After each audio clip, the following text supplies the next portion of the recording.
नमस्कार दोस्तों, स्वागत है आप सभी का SRL एकेडमी के यूट्यूब चैनल पर। कैसे आप सब लोग? उम्मीद करते हैं कि आप सब लोग स्वस्थ होंगे, मस्त होंगे, मजे में होंगे। दोस्तों, आज का जो ये वीडियो है, ये वीडियो हमने MCQ के ऊपर आधारित बनाया है।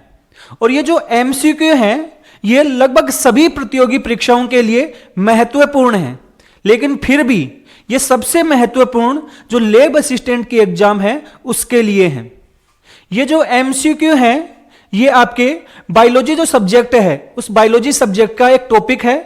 जो आपका लैब असिस्टेंट का एग्जाम है, उसमें एक टॉपिक है उत्सर्जन, और उस उत्सर्जन के ऊपर आधारित ये MCQ रहने वाले हैं।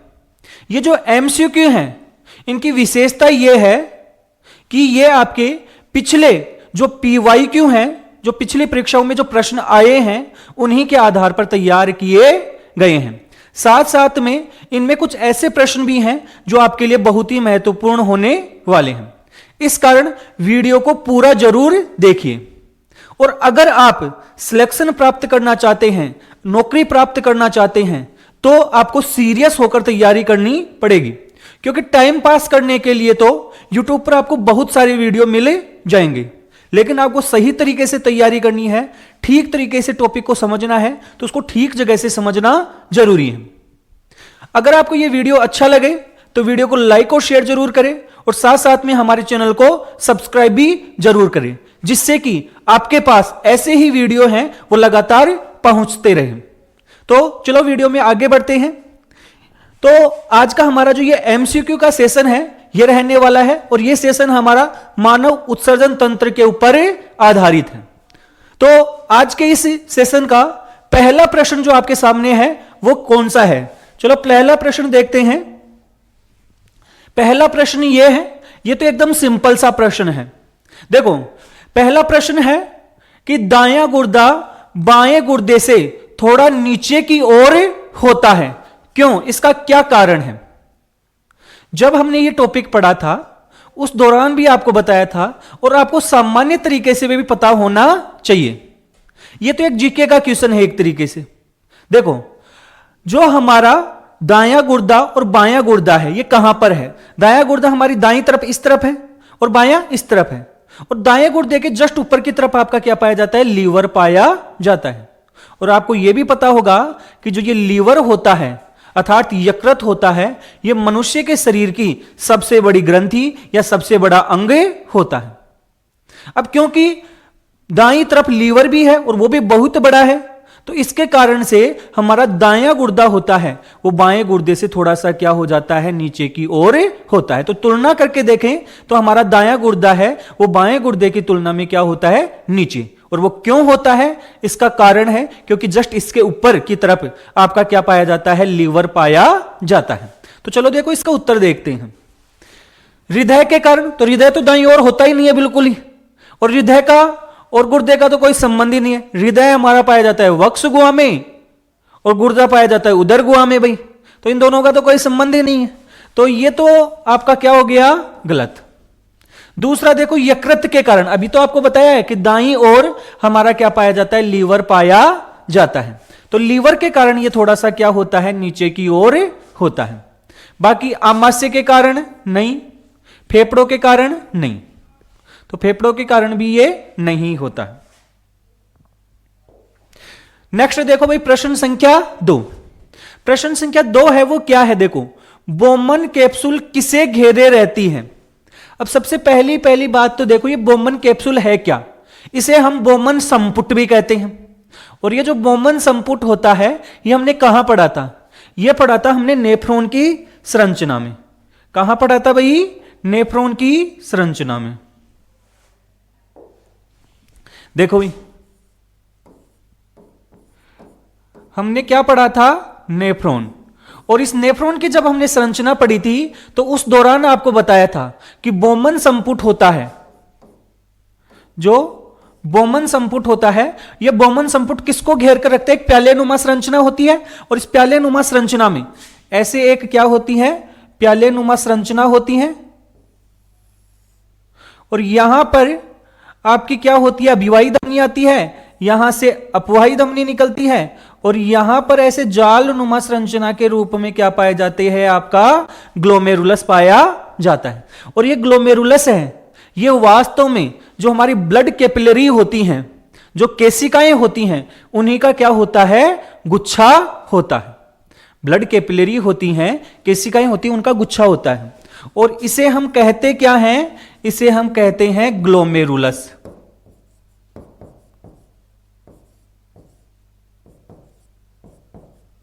क्या कहते हैं भाई, ग्लोमेरुलस कहते हैं।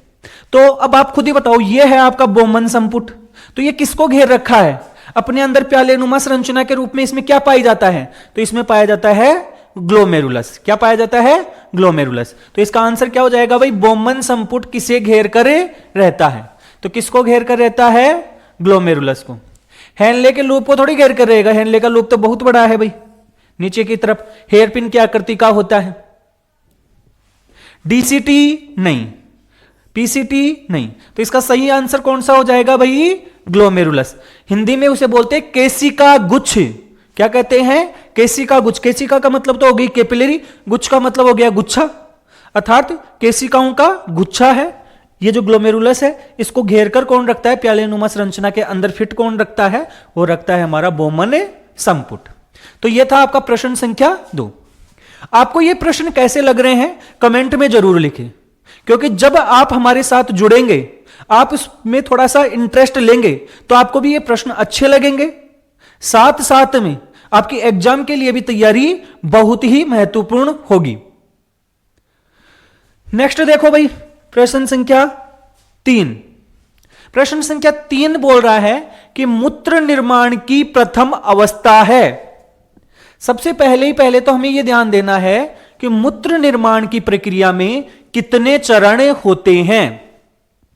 हमने जब मूत्र निर्माण की प्रक्रिया पढ़ी थी, उस दौरान पढ़ा था कि जो मूत्र निर्माण की प्रक्रिया होती है, मूत्र निर्माण की प्रक्रिया होती है, उस मूत्र निर्माण की प्रक्रिया में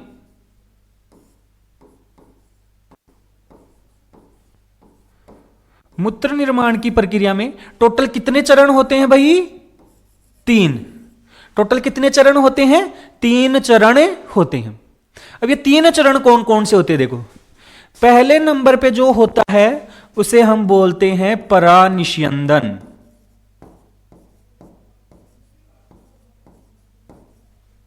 क्या कहते हैं, परानिष्यंदन। दूसरे नंबर की प्रक्रिया को हम क्या कहते हैं, पुनः अवशोषण।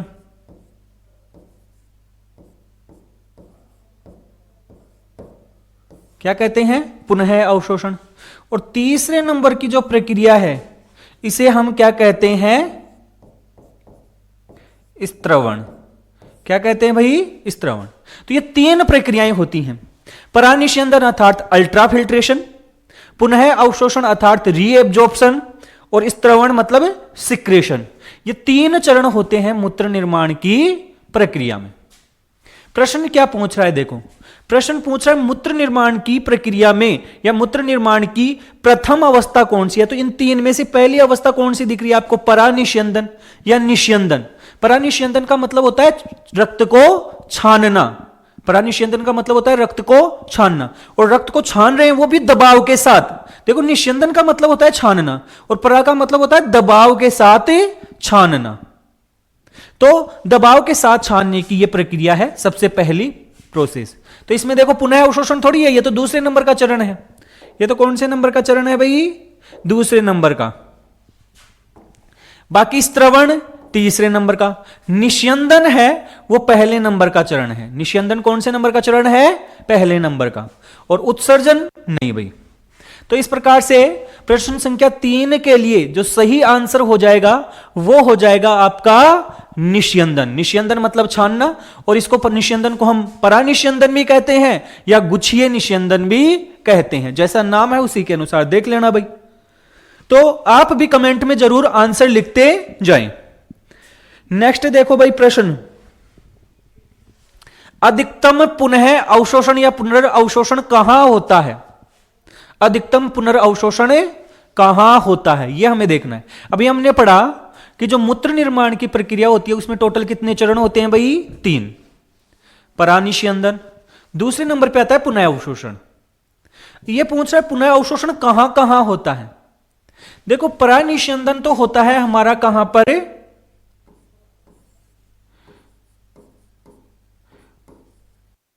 परानिस्यंदन यह तो होता है हमारा कहां पर, बोमन संपुट में। कहां होता है, बोमन संपुट व ग्लोमेरुलस। बोमन संपुट और ग्लोमेरुलस, अर्थात ग्लोमेरुलस में रक्त छनकर आपका किस में आता है, बोमन संपुट में। और यह तो हो गई हमारी परानिस्यंदन या निस्यंदन की प्रक्रिया। दूसरा पूछ रहा है पुनः अवशोषण। तो देखो पुनः अवशोषण के लिए क्या होता है, यह मान लो कि आपका क्या है, नेफ्रॉन का हिस्सा। यह तो हो गया हमारा क्या, बोमन कैप्सूल या बोमन संपुट। इसके नीचे की तरफ आपका क्या होता है, आपका एक कुंडलित हिस्सा होता है। क्या होता है, एक कुंडलित हिस्सा, कुंडलित नलिका होती है। फिर नीचे की तरफ ऐसे एक हेयर पिन की आकृति का क्या पाया जाता है, हेनले का लूप पाया जाता है। फिर वापस ऐसे एक कुंडलित नलिका आती है, ठीक है। और उसके बाद में आपका क्या आ जाता है, संग्राहक नलिका। तो यह हो गया हमारा बोमन संपुट या बोमन कैप्सूल। यह है हमारा कौन सा हिस्सा, पीसीटी। यह है हेनले का लूप। यह है हमारा कौन सा हिस्सा, डीसीटी। और यह है हमारी कलेक्टिंग ट्यूब अर्थात संग्राहक नलिका। अब देखो यह क्या पूछ रहा है कि अधिकतम पुनर्अवशोषण कहां होता है। देखो बोमन संपुट में तो होता नहीं है, बोमन संपुट में तो होता नहीं है, क्योंकि बोमन संपुट में तो कौन सी प्रक्रिया होती है, हमारी परानिस्यंदन। अब आपका पुनः अवशोषण पीसीटी में भी होता है, आपका हेनले के लूप में भी होता है, और डीसीटी में भी होता है, और साथ साथ में कलेक्टिंग ट्यूब्स में भी होता है। कहने का मतलब पीसीटी, हेनले का लूप, डीसीटी और कलेक्टिंग ट्यूब, इन सब जगह पर आपका पुनः अवशोषण होता है। लेकिन प्रश्न पूछ रहा है सबसे ज्यादा कहां होता है, सबसे ज्यादा कहां होता है पुनः अवशोषण। देखो भाई, देखो पुनः अवशोषण सबसे ज्यादा होता है हमारा पीसीटी में। कौन से हिस्से में होता है, पीसीटी। फुल फॉर्म क्या होती है, proximal convoluted tubules. Full form क्या होती है, प्रोक्सिमल कॉन्वोल्यूटेड ट्यूब्यूल्स, अर्थात समीपस्थ कुंडलित नलिका। और यहां पर सबसे ज्यादा पुनः अवशोषण होता है। यहां पर जल का पुनः अवशोषण होता है, सोडियम का होता है, पोटेशियम का होता है, ग्लूकोज का होता है, आपके एमिनो अम्लों का होता है, बाइकार्बोनेट का होता है। लगभग सभी चीजों का यहां पर क्या होता है, पुनः अवशोषण होता है। तो इसका सही आंसर कौन सा हो जाएगा, हमारा पीसीटी। सबसे ज्यादा पुनः अवशोषण की प्रक्रिया कहां पर संपन्न होती है, पीसीटी में संपन्न होती है। तो यह था हमारा प्रश्न संख्या 4। नेक्स्ट देखोगे प्रश्न संख्या 5। यह पूछ रहा है हेनले के लूप का सबसे मुख्य कार्य है। अभी देखो आपको बताया था हेनले का लूप, अब ये आपको क्या बताया था, हेनले का लूप। ये रहा हेनले का लूप। ये जो हेयरपिन क्या करती है ना, ऐसे आकर ऐसे घूम रहा है, इसे हम कहते हैं हेनले का लूप। हेनले के लूप में देखो ये बुझाव होती है, इसे तो हम बोलते हैं अवरोही। इसे तो हम क्या बोलते हैं, अवरोही। अवरोही का मतलब ऊपर से नीचे की ओर जा रही है। और इस भुजा को हम क्या कहते हैं, आरोही। कौन सी भुजा कहते हैं, आरोही। ये नीचे से किस ओर जा रही है, ऊपर की ओर। आरोही का मतलब होता है नीचे से ऊपर या छोटे से बड़ा, और अवरोही का मतलब होता है बड़े से छोटा या ऊपर से नीचे की ओर। सॉरी, हाँ, ऊपर से नीचे की ओर और नीचे से ऊपर की ओर को बोलते हैं आरोही। तो देखो ये अवरोही भुजा है, ये आरोही भुजा है। अब ये क्या पूछ रहा है कि हेनले के लूप में सबसे ज्यादा, देखो पुनः अवशोषण होता ही होता है। यहां पर पुनः अवशोषण होता है तो उस दौरान मूत्र को क्या किया जाता है, सघन बनाया जाता है या सांद्रित बनाया जाता है। तो हेनले के लूप का मुख्य कार्य क्या है, देखो हेनले का लूप होता है, इसका सबसे इंपॉर्टेंट कार्य होता है कि यह हमारे मूत्र को क्या करता है, सांद्रित करता है। मूत्र का क्या करता है, सांद्रण। तो इसका सबसे मुख्य कार्य है वो है मूत्र का सांद्रण करना। मूत्र का क्या करना? सांद्रण करना। अब आप सोचोगे कि सांद्रण क्या है? सांद्रण का मतलब होता है, आप सपोज करो कि मान लो आपके पास दो पात्र हैं, इसमें भी 1 लीटर सॉल्यूशन है और इसमें भी 1 लीटर सॉल्यूशन है। 1 लीटर जो सॉल्यूशन है इसमें आपका जल था और उस जल के अंदर क्या घुला हुआ है? मान लो बहुत ज्यादा मात्रा में ऐसे नमक घुला हुआ है। 1 लीटर में ऐसे मान लो कि आपका 100 ग्राम NaCl घुला हुआ है। 100 ग्राम क्या हो गया? NaCl। और इसी प्रकार से ऐसे मान लो कि ये जो सॉल्यूशन है ये भी है तो 1 लीटर ही। कितना है भाई? 1 लीटर। लेकिन इसमें 50 ग्राम NaCl है, मतलब नमक। तो देखो, सांद्रता का मतलब यह होता है कि एक निश्चित आयतन के अंदर, आयतन कितना है इसका? दोनों का कितना है? 1 लीटर। एक निश्चित आयतन के अंदर कोई भी पदार्थ होता है वो कितनी अधिक मात्रा में होता है। जहां पर आपका पदार्थ होता है वो अधिक मात्रा में होता है, वह पदार्थ उतना ही अधिक सांद्र होता है। तो इन दोनों की तुलना की जाए तो इन दोनों में ये तो कम सांद्र है, क्योंकि इसके अंदर 1 लीटर में केवल 50 ग्राम ही नमक है और इसमें कितना है? 100 ग्राम। अगर आपको इसकी सांद्रता बढ़ानी है तो क्या कर सकते हो? देखो, 2 तरीके हैं। या तो आप इस नमक को बढ़ा दो। किसको बढ़ा दो?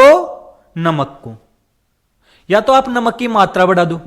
तो इसको बढ़ाओगे तो भी सांद्रता, क्योंकि 1 लीटर में आप 200 ग्राम डाल दोगे तो बढ़ जाएगा कि नहीं बढ़ जाएगा? 300 डाल दोगे तो उससे भी ज्यादा हो जाएगा, 400 डाल दोगे तो उससे भी ज्यादा हो जाएगा। अर्थात सांद्रता धीरे धीरे क्या होती जा रही है? बढ़ती जा रही है। या फिर आप क्या कर सकते हो? सांद्रता घटाने के लिए या बढ़ाने के लिए आप इसके अंदर जल की मात्रा को क्या कर सकते हो? कम करोगे। जैसे 1 लीटर था, इसमें हम केवल कितना कर दिया? 500 ml ही कर दिया। अब ध्यान से देखो, 500 ml में आपका 100 ग्राम क्या हो गया है? नमक। इसका मतलब 1 लीटर में कितना हो गया? तुलना करें तो 200। तो सांद्रता बढ़ाने के 2 तरीके हैं भाई। या तो आप क्या करो कि जल है उसमें आप किसी भी पदार्थ की मात्रा बढ़ाते जाओ, और या फिर जल की मात्रा को क्या करते जाओ? कम करते जाओ। तो यहां पर हेनले का लूप होता है। यह क्या करता है? मूत्र का सांद्रण करता है। क्यों भाई? ये निस्यंद में से पानी को क्या कर लेता है? बाहर निकाल देता है। निस्यंद होता है, उसमें से किसको निकाल देता है? पानी को बाहर अब पानी बाहर निकलेगा तो आपकी सांद्रता बढ़ेगी। पानी बाहर निकलेगा तो सांद्रता बढ़ेगी। तो इस कारण से ये मूत्र का क्या करता है? सांद्रण करता है। तो इसका सही आंसर हो जाएगा आपका मूत्र का सांद्रण करना या मूत्र को सघन बनाना। नेक्स्ट देखो भाई, ADH हार्मोन का संबंध है। सबसे पहले तो ये ADH हार्मोन है क्या? देखो, एक हार्मोन होता है जिसका नाम होता है ADH। ए का मतलब तो होता है एंटी, डी का मतलब होता है डाई यूरेटिक। क्या होता है? डाई यूरेटिक। और H का मतलब होता है हार्मोन। H का मतलब क्या होता है? हार्मोन।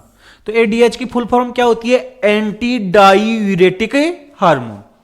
ये एंटी डाईयूरेटिक हार्मोन है, ADH हार्मोन है। इसका दूसरा नाम और है, इसका दूसरा नाम होता है वेसोप्रेसिन। कौन सा हार्मोन होता है? वेसोप्रेसिन।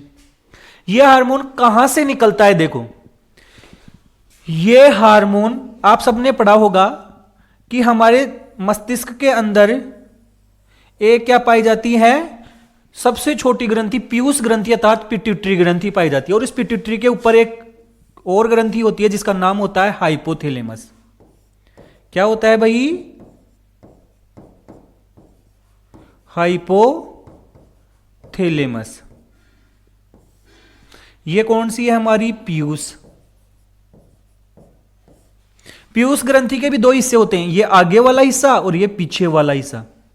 समझ गए कि नहीं समझ गए? तो अब देखो, हाइपोथैलेमस से ऐसे न्यूरॉन पड़े रहते हैं, हाइपोथैलेमस में ऐसे न्यूरॉन पाए जाते हैं। अब देखो, ये जो वेसोप्रेसिन या एडीएच हार्मोन है, ये बनता कहां पर है आपका? हाइपोथैलेमस में। कहां से बनता है? हाइपोथैलेमस में। लेकिन बनने के बाद ये कहां आ जाता है आपका? पीयूष ग्रंथि में। कहां पर आ जाता है?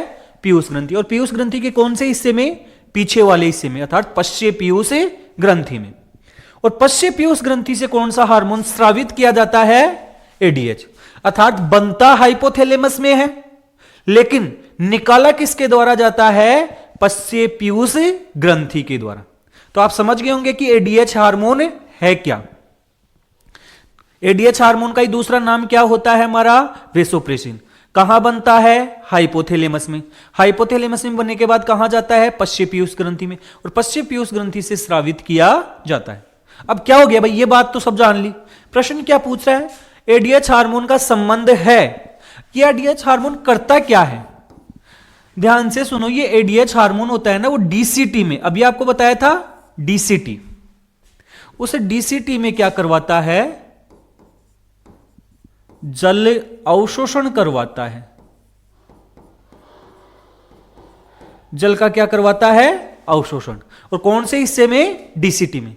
अर्थात डीसीटी में से जल का अवशोषण करवाता है। इस कारण मूत्र होता है वो हमारा क्या हो जाता है? मूत्र में से पानी बाहर निकलता जाता है, अवशोषित हो जाता है, और मूत्र क्या होता जाता है? सांद्रित होता जाता है एक तरीके से। तो ये पूछ रहा है कि इसका संबंध कहां से? देखो, ये निस्यंद से होता है क्या? नहीं। पुनः अवशोषण से। अभी आपको बताया जल में किसका अवशोषण, सॉरी, मूत्र में से किसका अवशोषण करवाता है? जल का। और कौन से हिस्से में? डीसीटी में। तो आप समझ गए होंगे एडीएच की पूरी कहानी। तो पुनः अवशोषण कराता है, बाकी स्रवण में कोई योगदान नहीं है, उत्सर्जन में कोई योगदान नहीं है। तो एडीएच हार्मोन है, ध्यान से सुन लेना। एडीएच हार्मोन हमारे मूत्र में से जल के अवशोषण के लिए उत्तरदायी है। इसी कारण अगर किसी व्यक्ति में एडीएच हार्मोन कम बनेगा तो क्या होगा भाई? जल में से मूत्र की मात्रा अवशोषित, सॉरी, मूत्र में से जल की मात्रा अवशोषित नहीं होगी, और इस कारण मूत्र बहुत ज्यादा आएगा। और बहुत ज्यादा मूत्र आएगा, उस कंडीशन को एक नाम से जानते हैं, वो है आपकी डायबिटीज इंसिपिडस। क्या कहते हैं? Diabetes insipidus. नेक्स्ट देखो भाई प्रश्न, एक हार्मोन होता है एल्डोस्टेरोन। कहां से? कौन सी ग्रंथि से? एड्रिनल। और ये एड्रिनल ग्रंथि होती कहां पर है?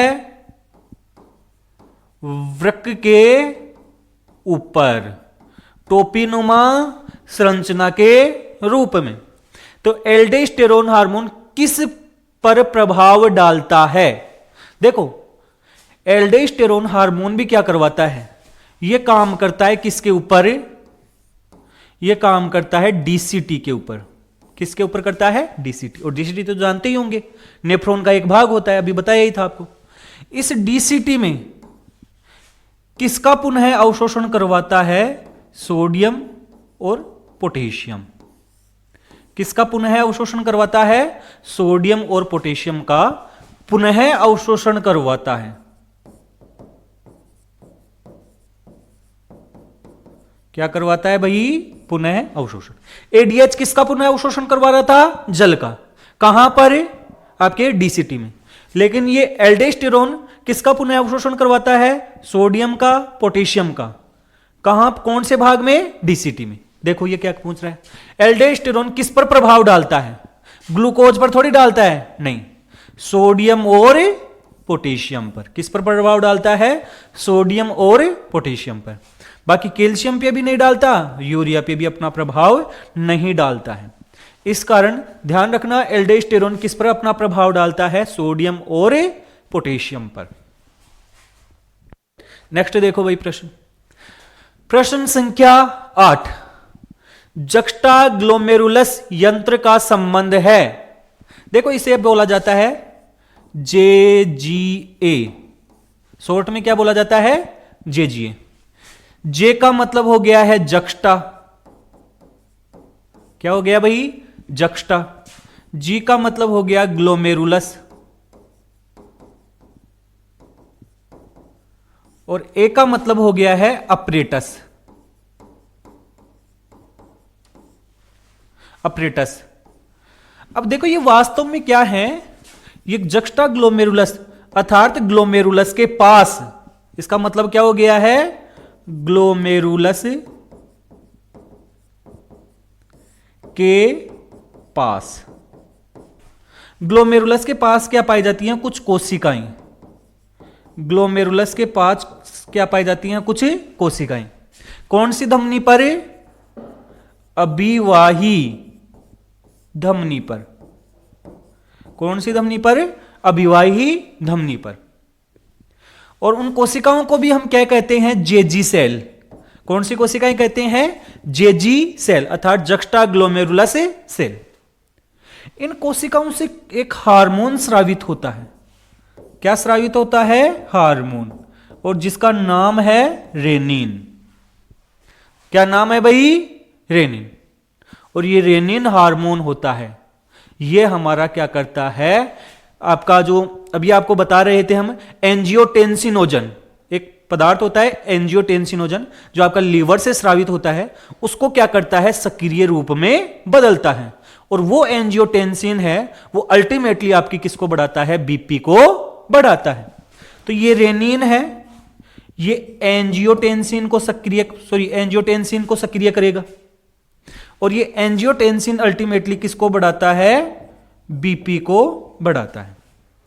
तो आप ध्यान से देख लो, जक्स्टा ग्लोमेरुलस यंत्र का संबंध किस चीज से है, एडीएच से नहीं, रेनिन से। अभी आपको बताया, इस जेजी कोशिकाएं कौन सा हार्मोन स्रावित करती हैं, रेनिन। कौन सा हार्मोन स्रावित करती हैं, रेनिन।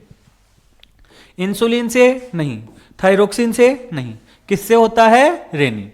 याद रखना, एक रेनिन एंजाइम भी होता है, और वो एंजाइम होता है आमाशय से स्रावित किया जाता है। और वो रेनिन एंजाइम होता है, वो छोटे बच्चों में दूध के पाचन के लिए उत्तरदायी होता है। ये रेनिन हार्मोन है जो आपका कहां से स्रावित हो रहा है, आपकी किडनी में।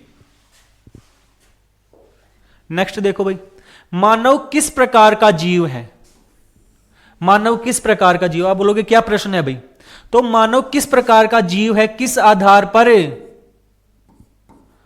उत्सर्जी पदार्थ के आधार पर। किस पदार्थ के आधार पर, उत्सर्जी पदार्थ के आधार पर। देखो आपको एक बात बताता हूं मैं, कोई भी जीव हो, उन सभी जीवों में प्रोटीन की उपापचय क्रिया से एक पदार्थ बनता है जिसका नाम होता है अमोनिया। कौन सा पदार्थ बनता है, अमोनिया। और ये जो अमोनिया होता है जीवों के शरीर के लिए बहुत ही नुकसानदायक होता है। अब नुकसानदायक है तो इसे शरीर से बाहर निकालना पड़ेगा। तो शरीर से बाहर निकालने के आधार पर जीवों को अलग अलग कैटेगरी में डिवाइड किया जाता है। कुछ जीव होते हैं वो सीधा इसको अमोनिया के रूप में ही बाहर निकाल देते हैं, उनको हम बोलते हैं अमोनियोटेलिक। क्या कहते हैं भाई, अमोनियोटेलिक अर्थात अमोनिया उत्सर्जी। कुछ जीव पहले इस अमोनिया को किस में बदलते हैं, यूरिया में। कुछ जीव पहले इस अमोनिया को किस में बदलते हैं, यूरिया, और फिर इस यूरिया को शरीर से बाहर निकालते हैं, उनको हम बोलते हैं यूरियोटेलिक। क्या बोलते हैं, यूरियोटेलिक। और कुछ जीव होते हैं इसको किस रूप में बाहर निकालते हैं, यूरिक अम्ल के रूप में, और उनको बोलते हैं यूरिकोटेलिक। क्या बोलते हैं भाई, यूरिकोटेलिक। अब ये पूछ रहा है कि मनुष्य इन आधार पर कौन सा जीव है, अमोनियोटेलिक है या यूरियोटेलिक है या यूरिकोटेलिक है। देखो मनुष्य है वो अपने नाइट्रोजनी अपशिष्ट को किस रूप में बाहर निकालता है, यूरिया के रूप में बाहर निकालता है। इसका मतलब हमारे शरीर में जो अमोनिया बनता है पहले उसको किस में बदला जाता है, यूरिया में। और यह बदलने का कार्य कौन करता है, लीवर। लीवर अमोनिया को किस में बदल देता है, यूरिया में, और उस यूरिया को फिर मूत्र की सहायता से शरीर से बाहर निकाला जाता है। तो हम कैसे जीव हो गए हैं, यूरियोटेलिक। तो कौन से हो गए भाई हमें, यूरियोटेलिक। अमोनियोटेलिक थोड़ी है, नहीं। यूरिकोटेलिक ये भी नहीं, नाइट्रोटेलिक ये भी नहीं। तो हम कौन से जीव हैं, तो हम हैं यूरियोटेलिक। तो यह हो गया आपका प्रश्न संख्या 9। नेक्स्ट देखो भाई, गुर्दे का बाहरी भाग कहलाता है, गुर्दा मतलब किडनी। आपको बताया था कि जो गुर्दा होता है या किडनी होती है उसको मुख्य रूप से दो भागों में विभाजित किया जाता है। इसके बाहरी भाग को हम वल्कुट या कोर्टेक्स कहते हैं और अंदर वाले भाग को हम मध्यांश या मेड्यूला कहते हैं। तो बाहरी भाग का नाम क्या हो गया? वल्कुट, और वल्कुट को इंग्लिश में क्या बोलते हैं? कोर्टेक्स। तो बाहरी भाग का नाम मेड्यूला थोड़ी है, नहीं, क्या है? कोर्टेक्स। बाकी पेल्विस दूसरा हिस्सा है, हाइलम दूसरा हिस्सा है। तो बाहरी भाग का नाम क्या हो गया हमारा? कोर्टेक्स। तो ये हो गए प्रश्न संख्या 10। अभी तक हम 10 प्रश्न सोल्व करवा चुके हैं। आपको ये प्रश्न कैसे लग रहे हैं कमेंट में जरूर लिखें, और साथ साथ में ईमानदारी के साथ जो भी आप प्रश्न देख रहे हो उन सबको आपके दिमाग में कौन सा आंसर आ रहा है देखते ही पहले नंबर पे वो जरूर लिखते जाए। नेक्स्ट देखो भाई, प्रश्न संख्या 11। यदि बोमन कैप्सूल में हाइड्रोस्टेटिक दाब बढ़ जाए तो क्या होगा? देखो, आपको एक बात बताई थी कि यह बोमन कैप्सूल है आपका, यहां पर यह अभिवाही धमनी आ रही है, यहां से निकल कौन सी रही है? अपवाही धमनी, और यहां पर केशिकाओं का क्या है? एक जाल, जिसे हम क्या बोलते हैं? ग्लोमेरुलस। बोलते हैं कि नहीं बोलते? अगर इस डायग्राम को ध्यान से देखोगे तो यह है आपकी अभिवाही धमनी। कौन सी है? अभिवाही। और यह कौन सी है? अपवाही। अपवाही से रक्त निकलता है और यहां से आता है। यह थोड़ी मोटी है और यह कैसी है? पतली। इसका मतलब रक्त आ ज्यादा रहा है, निकल कम रहा है। इसका मतलब यहां पर इकट्ठा हो रहा है ग्लोमेरुलस में, और ग्लोमेरुलस में इकट्ठा हो रहा है तो यहां पर एक दाब उत्पन्न हो रहा है। क्या उत्पन्न हो रहा है? दाब। और यही दाब है आपका हाइड्रोस्टेटिक दाब। जितना अधिक दाब होगा उतना ही रक्त छनकर आपका किसके अंदर आएगा? बोमन संपुट में आएगा। किस में आएगा? बोमन संपुट में। सामान्य तौर पर एक जो व्यक्ति होता है उसमें 1 मिनट में कितना रक्त छनकर बनता है? आपका 125 ml रक्त छनने के बाद में यह पदार्थ बने जाता है, जिसे हम कहते हैं GFR। क्या कहते हैं भाई? GFR। GFR का मतलब होता है ग्लोमेरुलस फिल्ट्रेशन रेट। 1 मिनट में कितना आपका फिल्ट्रेट बनता है, कितना छनकर यहां पर आता है। आप खुद बताओ, यहां पर दाब ज्यादा हो जाएगा तो ज्यादा छनकर आएगा, ज्यादा छनकर आएगा कि नहीं आएगा? अर्थात GFR क्या हो जाएगा? बढ़ जाएगा। GFR आपका 125 ml से क्या हो जाएगा? ज्यादा। ये सीधी सी वैसी ही बात है, आप उदाहरण से समझो। आपने चाय बनाई और छलनी में से चाय छान रहे हो। जब आप चाय छानते हो, ऊपर से चाय को डालते हो तो अपने आप छनकर नीचे आती है, लेकिन जैसे ही आप उसके ऊपर दाब लगाते हो किसी चम्मच से या अन्य किसी और चीज से, तो वो उसके अंदर और जो भी होता है वो और नीचे ज्यादा आ जाता है। इसका मतलब जैसे ही दाब लगाते हैं वो छनने की प्रोसेस होती है वो बढ़ जाती है। ऐसे ही यहां पर भी छनने की प्रोसेस होगी, वो बढ़ जाएगी, और जैसे ही बढ़ेगी तो ये पदार्थ ज्यादा बनेगा। 125 ml की जगह हो सकता है 150 ml बने, अर्थात GFR क्या हो जाएगा? बढ़ जाएगा। तो यहां पर क्या होगा भाई? GFR घटेगा क्या? नहीं, GFR क्या हो जाएगा? बढ़ जाएगा। और GFR का मतलब होता है ग्लोमेरुलस फिल्ट्रेशन रेट, और इसका मान कितना होता है? 125 ml प्रति मिनट। 125 ml प्रति मिनट, याद रखना। नेक्स्ट देखो भाई, प्रश्न संख्या 12। हेनले के लूप का आरोही भाग कौन सा पूछ रहा है? आरोही।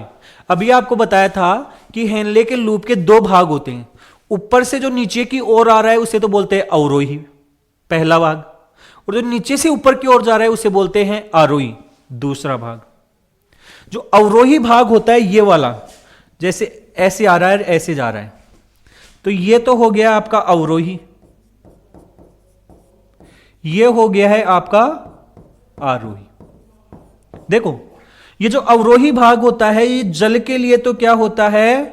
पारगम्य, और लवण जो भी होते हैं या आयन जो भी होते हैं, आयनों के लिए पारगम्य नहीं होता है। जबकि आरोही वाले भाग में देखें तो यह होता है आयनों के लिए तो क्या होता है, पारगम्य, और जल के लिए अपारगम्य, अर्थात यहां से जल बाहर नहीं निकल सकता है। तो ध्यान से दोनों चीजों को देख लेना। यह किसके बारे में पूछ रहा है, आरोही भाग के बारे में। जल का पुनः अवशोषण करता है, नहीं भाई, केवल सोडियम पुनर्अवशोषित करता है, नहीं। NaCl पुनर्अवशोषित करता है, जल नहीं। ध्यान से सुन लेना, यहां से जल का अवशोषण हो सकता है यार, जल तो बाहर ही नहीं निकल सकता, जल के लिए तो पारगम्य है ही नहीं, तो जल का पुनः अवशोषण नहीं होगा। केवल किसका होगा, आयनों का। किसका अवशोषण होगा, आयन। और सोडियम और क्लोराइड है वो क्या होते हैं, आयन। भाई Na+ होता है और Cl- होता है। तो ये आपके आयनों का तो करेगा पुनः अवशोषण और जल का पुनः अवशोषण नहीं करेगा। तो इसका सही आंसर ये। बाकी केवल यूरिया स्रावित करता है, ये भी इसका आंसर नहीं है। तो ये थे प्रश्न संख्या 12। अब देखो प्रश्न संख्या 13। अभी आपको रेनिन वाला वो कंसेप्ट बताया था भाई, रेनिन हार्मोन होता है वो आपका कौन सी कोशिकाओं से, जेजी कोशिकाओं से स्रावित होता है। और फिर वो आपका हार्मोन होता है वो लीवर के पास जाता है रक्त के द्वारा। लीवर से एक आपका एंजाइम स्रावित होता है जिसका नाम होता है एंजियोटेंसिनोजन, और ये एक निष्क्रिय एंजाइम है। इसको सक्रिय रूप में बदलता है, किसमें, एंजियोटेंसिन में। कौन, रेनिन। देखो रेनिन एंजियोटेंसिन तंत्र। देखो इस पूरी प्रक्रिया को एक नाम से जानते हैं, रास। क्या बोलते हैं, रास। आर का मतलब है रेनिन, ए का मतलब है आपका एंजियोटेंसिन, फिर दूसरे ए का मतलब है एल्डोस्टेरोन, और एस का मतलब है सिस्टम। तो इसको रास नाम से जानते हैं। तो रेनिन एंजियोटेंसिन तंत्र का अंतिम प्रभाव क्या है, अभी आपको जस्ट पीछे बताया था मैंने। देखो भाई क्या बताया था कि जैसे ही रेनिन स्रावित होगा वैसे ही मनुष्य में बीपी क्या हो जाएगा, बढ़े जाएगा। तो बीपी क्या हो जाएगा भाई, घटेगा कि बढ़ेगा।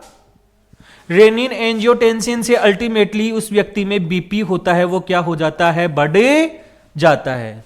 बीपी क्या हो जाता है, बढ़ जाता है।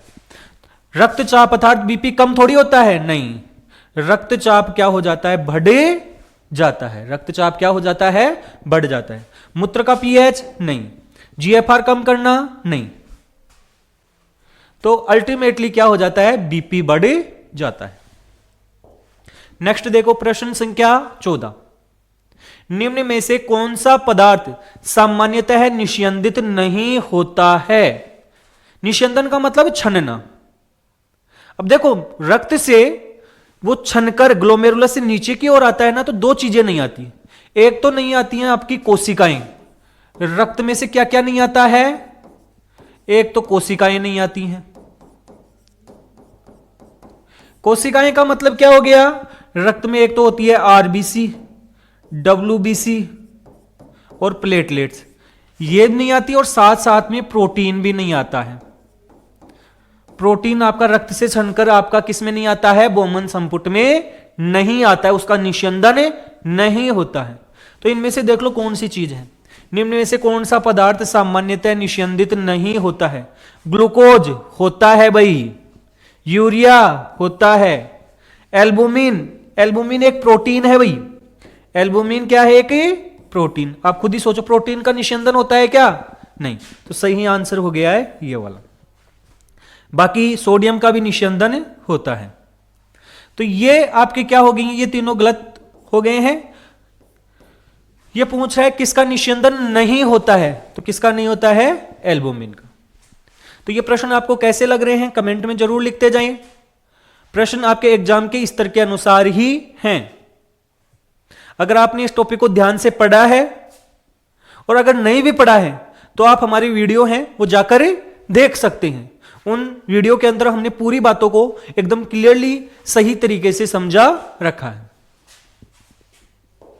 नेक्स्ट प्रश्न देखो, प्रश्न संख्या 15। कलेक्टिंग डक्ट, अभी आपको बताया था लास्ट में नेफ्रॉन के। जल का पुनर्अवशोषण निर्भर करता है, किस पर निर्भर करता है? देखो, कलेक्टिंग डक्ट में और डीसीटी में जल का जो पुनः अवशोषण होता है वो एक हार्मोन पर निर्भर करता है जिसका नाम होता है एडीएच। अभी सब कुछ बताया था एडीएच के बारे में। तो आपकी डीसीटी में और आपकी संग्राहक नलिका में जल का पुनः अवशोषण किस पर आधारित होता है? एडीएच। किस पर? एडीएच। तो देखो भाई, रेनिन पर थोड़ी आधारित होता है, नहीं। एल्डोस्टेरोन पे नहीं, किस पर आधारित होता है? एडीएच हार्मोन पर आधारित होता है। तो प्रश्न करने में मजा आ रहा होगा भाई, और मजे लेकर आपको पढ़ना है, टॉपिक को इंटरेस्टिंग बनाना है, जिससे कि आपके टॉपिक क्या रहे? याद रहे। बोझ लेकर कभी नहीं पढ़ना है। नेक्स्ट देखो, मूत्र स्त्रवण। मूत्र जब बनता है तो तीसरी प्रक्रिया स्त्रवण ही होती है, अर्थात सिक्रेशन का मुख्य उद्देश्य है। भाई हम स्त्रवण क्यों करते हैं? मुख्य रूप से देखो, यहां पर स्त्रवण किया जाता है, या पदार्थ जो आपके वापस रक्त से किस में डाले जाते हैं? आपके निश्यंद या मूत्र में डाले जाते हैं। उसका मुख्य उद्देश्य होता है कि रक्त के पीएच को क्या बनाए रखना? बैलेंस से रखना, जिससे कि हमारे शरीर का पीएच भी क्या रहे? निश्चित बना रहे। तो इसका सीधा सीधा मतलब होता है किसका? अम्ल और क्षार का क्या बनाए रखना? संतुलन बनाए रखना, क्योंकि पीएच किससे संबंधित है? अम्ल और क्षार से। नेक्स्ट प्रश्न देखो भाई, निम्न में से कौन सा कथन सत्य है? ऐसे प्रश्न बहुत सारे आते हैं एग्जाम में, ऐसे प्रश्न कथन सत्य है। अब इसमें आपको चारों ऑप्शन पढ़ने पड़ेंगे, कौन सा कथन है सत्य है। देखो, यह बोल रहा है आरोही लूप। आरोही अभी आपको बताया हेनले के लूप की कौन सी भुजा? आरोही। जल के लिए पारगम्य है, अभी आपको बताया था कि देखो यह है हमारी अवरोही भुजा, और ये कौन सी भुजा है? आरोही भुजा। ये जल के लिए क्या है? पारगम्य। सॉरी, जल के लिए तो क्या है? पारगम्य। आयनों के लिए क्या है आपकी? अपारगम्य। जबकि आरोही भुजा में आ जाए तो ये जल के लिए तो क्या है आपकी? अपारगम्य, और आयनों के लिए है आपकी पारगम्य। देख लो, अब देख लो, आरोही के लिए पूछ रहे हैं निम्न से कौन सा कथन सत्य है, सही बताना है। तो ये तो गलत हो गया, आरोही भुजा जल के लिए पारगम्य थोड़ी है, तो ये तो गलत हो गया। अवरोही भुजा जल के लिए अपारगम्य, अवरोही जल के लिए अपारगम्य थोड़ी है, जल के लिए तो क्या है? पारगम्य। आरोही लूप जल के लिए क्या है? अपारगम्य। ऐसा है क्या? आरोही जल के लिए कैसी है? अपारगम्य, जल बाहर नहीं निकल सकता है। तो इसका सही आंसर कौन सा हो गया है? ये वाला। बाकी पीसीटी जल के लिए पारगम्य है, पीसीटी में तो सबका ही अवशोषण होता है, पीसीटी सबके लिए ही पारगम्य है। तो इसका सही आंसर हो जाएगा आपका आरोही वाला। किसके लिए पारगम्य है? जल के लिए। नेक्स्ट देखो, प्रश्न संख्या 18। केवल हम 20 प्रश्न देखेंगे क्योंकि हमारा समय बहुत हो गया है। तो देखो, यदि एफरेंट धमनी, एफरेंट का मतलब होता है अभिवाही। कौन सी धमनी? अभिवाही धमनी। अभिवाही धमनी संकुचित हो जाए, अभी आपको बताया था भाई, अभिवाही धमनी होती है मोटी और अपवाही होती है पतली, जिससे कि रक्त ज्यादा आए, और ज्यादा आएगा तो दबाव बढ़ेगा, दाब बढ़ेगा, और दाब बढ़ेगा तो जीएफआर बढ़ेगा। अब यह बोल रहा है कि अभिवाही धमनी को पतला कर दो, पतला कर दो तो रक्त कम आएगा, रक्त कम आएगा तो दाब कम हो जाएगा, और दाब कम होगा तो जीएफआर घटेगा कि बढ़ेगा? बताओ। जीएफआर क्या हो जाएगा? कम हो जाएगा। तो ये पूछ रहा है उसको संकुचित कर देंगे तो जीएफआर क्या हो जाएगा? जीएफआर कम हो जाएगा। क्यों भाई? संकुचित करेंगे तो दाब क्या हो जाएगा? कम। और ये दाब कम क्यों हो जाएगा? क्योंकि रक्त क्या आएगा? कम आएगा। देखो, जीएफआर बढ़ेगा क्या? नहीं। जीएफआर घटेगी, सही बात है। पुनः अवशोषण बढ़ेगा? नहीं। मूत्र का स्त्रवण बढ़ेगा? नहीं। तो इसका सही आंसर कौन सा हो जाएगा? अगर आपकी एफरेंट अर्थात अभिवाही धमनी को संकुचित कर दिया जाएगा तो जीएफआर क्या हो जाएगा? आपका कम हो जाएगा। नेक्स्ट देखो, सामान्य व्यक्ति में प्रतिदिन मूत्र की मात्रा, ये तो एकदम सिंपल सा हो गया। देखो, सामान्य व्यक्ति होता है एक दिन में लगभग 1 से लेकर 1.5 लीटर मूत्र का क्या करता है, त्याग करता है। अब यहां पर बोल रहा है 500 ml, नहीं, 1 से 1.5 लीटर बताया ना आपको, अर्थात 1000 ml से 1500 ml, 1000 से कितना हो गया, 1500 ml। तो सही आंसर ये हो गया। 3 लीटर थोड़ी करता है, 5 लीटर नहीं, तो कितना होता है आपका, 1 से 1.5 लीटर। और मूत्र की पीएच कितनी होती है, पीएच भी याद रख लेना भाई, पीएच आपको याद रखनी है वैसे 6 से लेकर 7.4 के बीच में, और वैसे याद रखो तो आप इसको 6.8 याद रख लेना। नेक्स्ट देखो भाई, लास्ट प्रश्न, आज का इस सेशन का ये लास्ट प्रश्न रहने वाला है, और ये बोल रहा है कि मानव के मूत्र का रंग और हल्का पीला होता है। मानव के मूत्र का रंग कैसा होता है, हल्का पीला। तो मूत्र का रंग किस कारण से होता है, ये हल्के पीला रंग कैसे होता है, कौन से पदार्थ के कारण, यूरिया के कारण थोड़ी होता है, नहीं, क्रिएटिनिन के कारण नहीं, अमोनिया के कारण नहीं। मूत्र में एक पदार्थ पाया जाता है जिसका नाम होता है यूरोक्रोम। कौन सा होता है, यूरोक्रोम। और ये जो यूरोक्रोम है, इसी के कारण मानव के मूत्र का रंग कैसा होता है, पीला। आपसे मैं बोलूं तो हमारे रक्त का रंग लाल क्यों है, किसके कारण, हीमोग्लोबिन के कारण। वैसे ही मनुष्य में जो मूत्र का रंग होता है वो हल्के पीले रंग का होता है। और ये हल्के पीले रंग का क्यों होता है, क्योंकि मानव के मूत्र में एक वर्णक पाया जाता है, एक पदार्थ पाया जाता है जिसका नाम होता है यूरोक्रोम। और इस यूरोक्रोम के कारण ही मानव के मूत्र का रंग कैसा होता है, हल्के पीले रंग का होता है। तो इसका सही ऑप्शन हो जाएगा आपका यूरोक्रोम। तो ये आपके मानव में उत्सर्जन से संबंधित 20 बहुत ही महत्वपूर्ण एमसीक्यू थे। हालांकि एमसीक्यू तो कितने ही बनाए जा सकते हैं, अगर आपने उस टॉपिक को ध्यान से पढ़ा है तो एमसीक्यू तो आप कितने ही बना लो। बाकी आप प्रैक्टिस करने के लिए, अपनी तैयारी को जानने के लिए आप एमसीक्यू जरूर सोल्व करते रहिए, क्योंकि जितने ज्यादा एमसीक्यू है आप सोल्व करेंगे उतना ही आपका क्या होगा, कॉन्फिडेंस बढ़ेगा।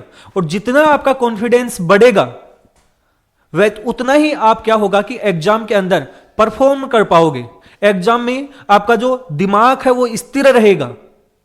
तो आप एमसीक्यू हैं, जितने पीवाईक्यू हैं उतने ज्यादा से ज्यादा सोल्व कीजिए, जिससे कि आपको एग्जाम में सिलेक्शन मिल सके। बाकी ये वीडियो आपको कैसा लगा है, आपको ये प्रश्न कैसे लगे हैं, अगर बढ़िया लगे हैं तो कमेंट में जरूर बताना, और वीडियो को लाइक और शेयर भी जरूर करना, और हमारे चैनल को सब्सक्राइब भी जरूर करें। धन्यवाद।